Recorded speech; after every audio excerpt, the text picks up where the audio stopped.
Ito mga kabali, umpisa na natin. Nadagdagan pa ng isa yung nagpadala. Ito, bali ngayon lang natin maumpisahan yung mga natambak natin dito. Bali ito yung unahin natin, yung kay kay Jomar Rapal. Bali apat yung laman nito. Ito yung pang number 1.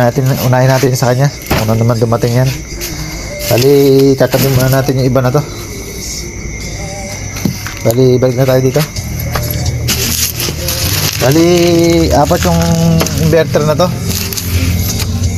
Sira lahat. Bali ang shipping niya yan 210. Bali JNT to per kilo. Bali ang kilo niya 2.75, 2 and 3/4. Bali yan. Yan box ko lang. Tingnan natin yung loob.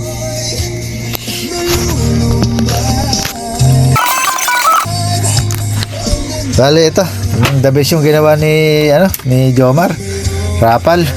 Bali hindi siya na naglagay ng mga number. Ayan, the best talaga. Sana yung ibang magpapadala ganito. Sila na nagkusa naglalagay ng bali may mga note pala to. Ayan, bali session na lang natin mamaya titingnan to. Bali yung pinakamalaki yung unahin natin dahil yun ang number 1.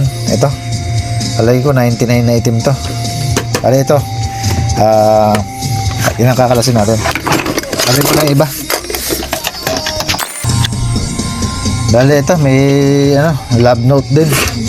Bali ang model niya apat na 9. Inverter 14 tube. Bali ito yung note niya. Hindi lang natin pansinin yung nasa taas. Gumagana pero mahina. Gusto ko bumalik sa dati niyang lakas. Bali lalakasan din natin to. Bali open ko lang yung top cover niya para makita natin kung may nagbago ba sa loob.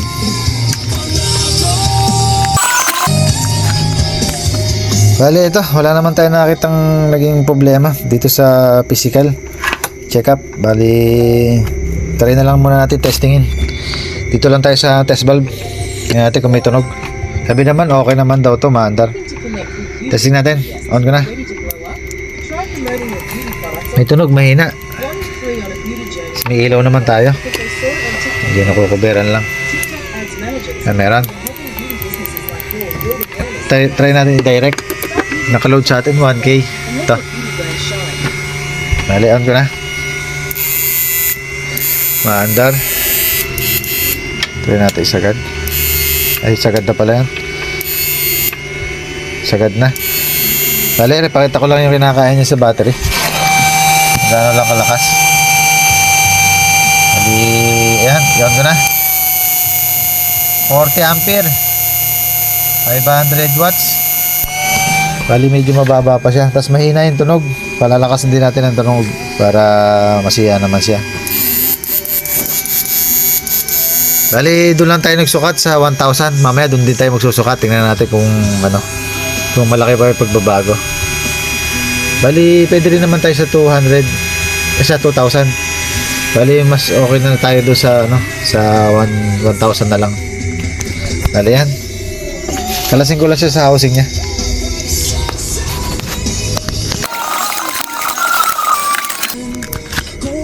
Ito mga kabali. Bali naman to, bago naman yung inverter niya. Bali, check natin yung capacitor, goods pa. Tapos yung lakasan, di naman nagpapabago-bago. Bali, pinasimple lang natin yung pagkaka-repair dito. Bali, ang mangyayari dito, labor lang. Wala man tayong pinalitang parts. Bali, dinirect lang natin yung trimmer natin. Bali, sa resistor, di na tayo magpapalit dahil okay naman na to. Mataas naman na yung, mababa naman na yung nakakabit pagka naka-high. Bali, sa protect niya, nagpalit tayo. Nag-adjust tayo. Pakita lang natin kung may magbabago ba. Bali, try uli natin kung tumaas ba yung amperahe niya sa battery. Bali, ito. Pakita ko lang. Bali, naka 1,000 tayo. Ayan o, 1,000. Hindi ko babaguhin. Bali, ito. On ko na. Ayan, naging 77 na. 950 watts. Bali, ang laki ng tinaas niya. Bali, ang dadagdag na lang natin dito yung kanyang buzzer, yung kanyang inductor. Lagyan natin ng alambre para mas lumakas yung yung kanyang tunog. Bale, ito, magagawa tayo ng alambre.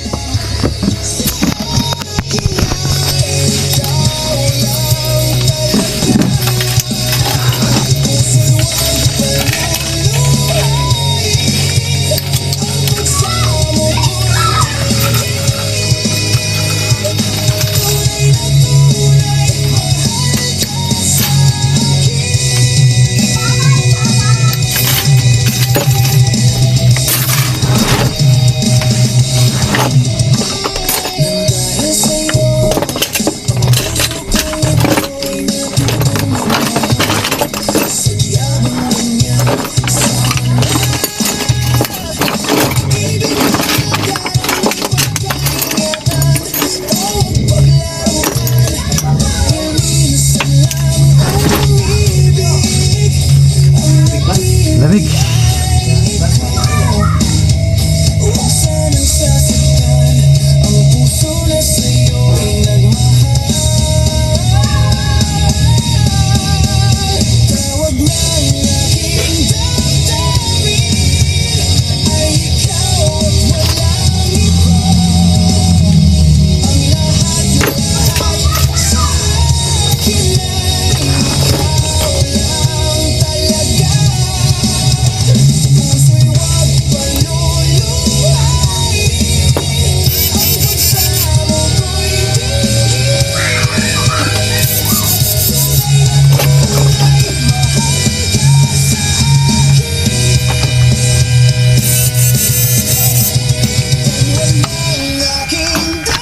Bale, ito, may naikabit na tayo yung spring. Ginawa lang natin to alambre. Ito yung simula niyan, spring lang. Tapos dito ko lang siya iniikot sa round bar na may pamigil dito sa dulo. Sa unang lagay, diyan natin lalagay yung yung alambre. Kakabit natin pa ganyan. Yan. Saka natin paikutin. Kaya natin naiikot ng dire-diretso. Bali, pantay na pantay yung pagkakaikot natin. Ayan, bali ganun lang gumawa ng sa inductor natin para mas lumakas yung tunog. Ayan, nagkaroon siya ng tunog. Try natin kung iilaw yung 4K. Bali, ayaw ba? 2K 3K. Bali, hindi niya kaya yung 4K. Bali, meron pa tayo isang discard diyan para mas makayanin niya yung 4K. Bali, yung dalawang 100 na to, papalitan natin ng 68. Bali yan, 100, gagawin natin 68 lang yan. Papalitan natin.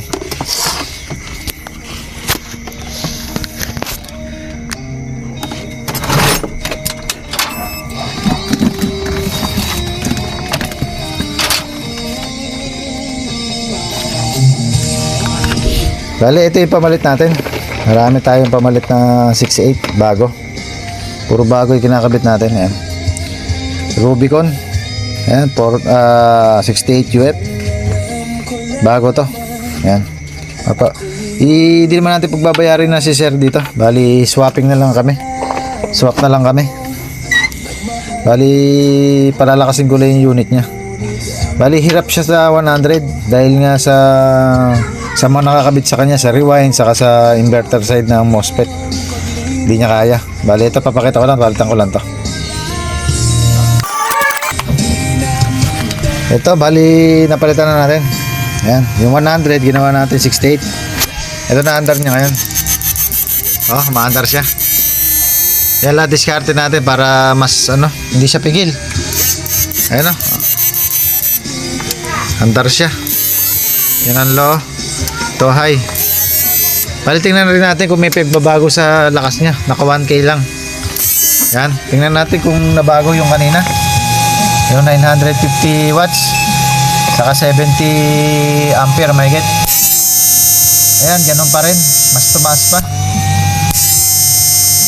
970. Bali, mas tumaas yung watts saka amperahe. Bali, sa lagay na yun, nahihirapan kasi siyang magpondo ng kuryente rito, kaya siya hindi niya kayang pailawin kaagad yung kanyang 4K. Yan, bali dito na nagtatapos yung pag-upgrade natin sa unit ni Sir Jomar. Ayan sir, hindi ka na pinagbabayad dito. Bali, swap ko na lang to. Bali, magagamit ko rin naman sa matataas na, ano to, na inverter. Sa nakita ko naman din sa unit mo, bago lang. Kaya nakipaglaban na ako sa iyo ng swap. Ayan. Bali, sa unit na ano na to, okay na. Na 4 na 9. Ayan, bali, 14 tube. Bali, okay na.